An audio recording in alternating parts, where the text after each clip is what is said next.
आपले साहेब श्री आकनगिरे साहेब यांचं ना मुलाखत इयत्ता तिसरीची विद्यार्थिनी श्रेया ही घेणार आहे.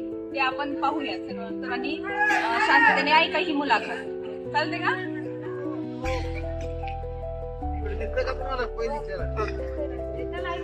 Good morning sir.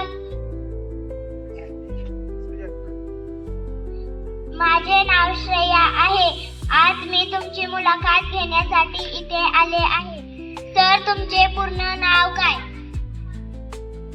माझे पूर्ण नाव आकनगिरे लक्ष्मण पंढरीनाथ. तुमचे शिक्षण किती? माझे शिक्षण BA DED ग्रॅज्युएशन पूर्ण झालेलं आहे आणि DED झालेलं आहे. सर, तुमची पहिल्या शाळेचं नाव काय? ती शाळा कितवी पर्यंत होती? माझी प्रथम नेमणूक 5 सप्टेंबर 1988 जिल्हा परिषद प्राथमिक शाळा कासारवाडी, त्यावेळेचा तालुका अंबाजोगाई, सध्याचा तालुका आहे परळी, या तालुक्यामध्ये माझी प्रथम नेमणूक झाली होती. सर, तुम्ही शिक्षक म्हणून नोकरी लागलात तेव्हाचा आनंदाचा क्षण तुम्ही आम्हाला सांगा. अतिशय आनंदाचा क्षण हा देवळा शाळेमध्ये आम्ही अतिशय आनंदामध्ये उपभोगलेला आहे. कारण देवळा शाळेला मी 1989 ला होतो. 89 ते 92 या कालावधीमध्ये आम्ही त्या ठिकाणी नाटक बसवलेला होता आणि त्या नाटकामध्ये स्वतः आम्ही काम केलं होतं. आमचे सहकारी शिक्षक शेलुकर सर आणि आम्ही स्वतः नाटकामध्ये, कारण त्यावेळेला आम्ही बॅचलर होतो आणि तिथेच गावी राहत असल्यामुळं नाटकाची प्रॅक्टिस करणं आणि आमची उंची हे इतर शिक्षकापेक्षा कमी असल्यामुळं 7वीचे मुलं आमच्यापेक्षा उंच होती आणि म्हणून त्यांच्यामध्ये समाविष्ट होऊन आम्ही नाटकात काम केलं आणि अतिशय आनंदामध्ये सहभाग घेऊन त्या ठिकाणी काम केलं आहे. तसंच चिचखंडीला असताना आम्ही विद्यार्थ्यांसमोर कबड्डी स्पर्धेमध्ये भाग घेऊन केंद्रीय स्तरीय कबड्डी होत्या, तालुकास्तरीय होत्या, त्यामध्ये सुद्धा अतिशय त्यांच्या विद्यार्थ्यांसोबत हाफ पॅन्ट वापरून त्यांच्यासोबत कबड्डी खेळण्याचा आनंद आम्ही घेतलेला आहे. तसंच माजलगावला असताना सुद्धा आम्ही शैक्षणिक सहल काढली होती, त्या सहलीचा सुद्धा आनंद घेतलेला आहे. अतिशय चांगल्या प्रकारचे सहकारी लाभलेले होते आणि खूप चांगला असं आनंद त्या शिक्षण क्षेत्रामधून आम्ही घेतलेला आहे. सर, तुम्ही नोकरी लागल्यापासून ते आतापर्यंतच्या आलेल्या एक वाईट अनुभव आणि एक चांगला अनुभव ते सांगा. अतिशय चांगला प्रश्न आहे.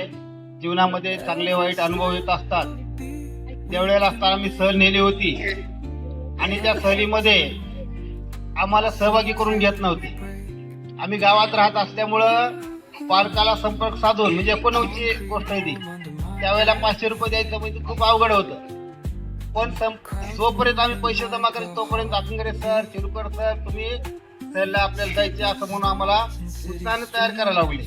आणि ज्या वेळेला सहल निघायची त्यावेळेला म्हणले की ज्यांचं लग्न झालं नाही त्या शिक्षकाला सोबत न्यायचं नाही.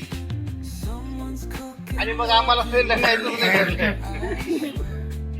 मग आम्ही अक्षरशः रडलो त्यावेळेला की आम्ही इतकी मेहनत घेतली, नाटकात काम केलं, सहलीला जायचं म्हणून, आणि आम्हाला सहलीला नाही. आणि विशेष सांगण्याचा आनंद वाटतो मला की ह्याच गावचे सर होते, ताळुके सर, शिवदास ताळुके सर, त्या शाळेवर त्याने आम्हाला विरोध केला होता.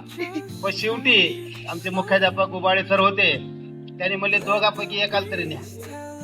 मग शेवटी आमचा नंबर लागला, कसं तरी रडून पडून लागला आमचा नंबर लागला.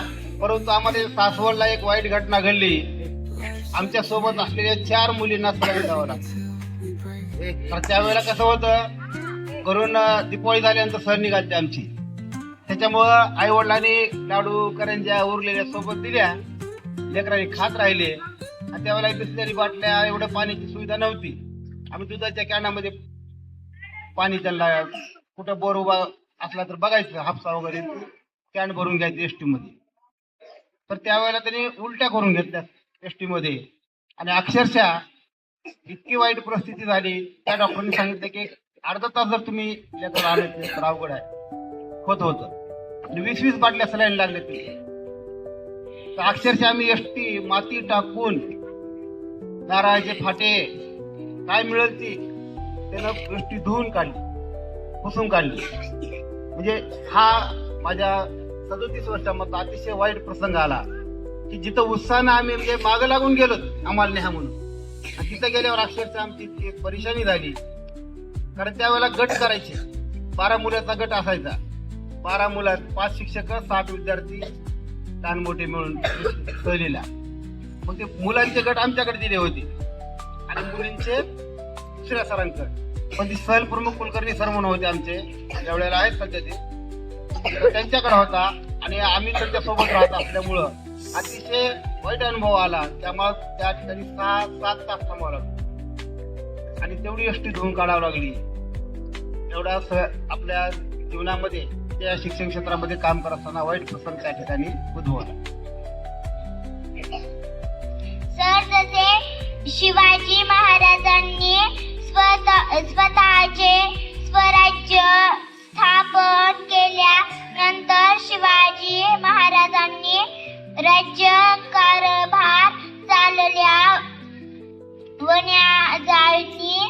शिवाजी महाराजांनी त्यांचे गुण पाहून त्यानंतर योग्य ते खाते व्यक्त केले. तसे शाळेत नवीन आलेल्या शिक्षकांना योग्य विभाग वाटप केले. ते कसे काय?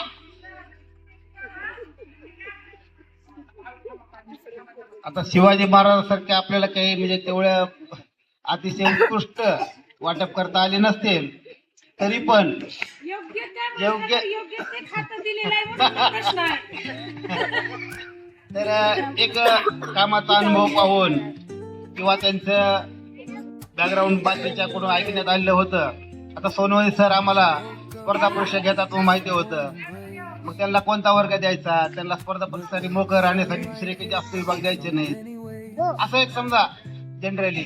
आता धाकपाडे सर अनुभवी आहेत, मग त्यांच्याकडे शालेय पोषण तर देणं आवश्यक आहे. अशा विचारानं जसे आम्हाला सुचलं त्या पद्धतीने आपण खाते वाटप केलं आहे. आणि माझ्या दृष्टीनं योग्य वाटतंय खाते ते, आणि जे ते वर्ग स्व दिलेले आहेत ते त्यामध्ये काही चूक झालीच असेल तरी सर्वांनी अतिशय आनंदाने स्वीकारलेत आणि चांगल्या प्रकारे कार्य चालू आहे, त्याचा मला अभिमान वाटतो.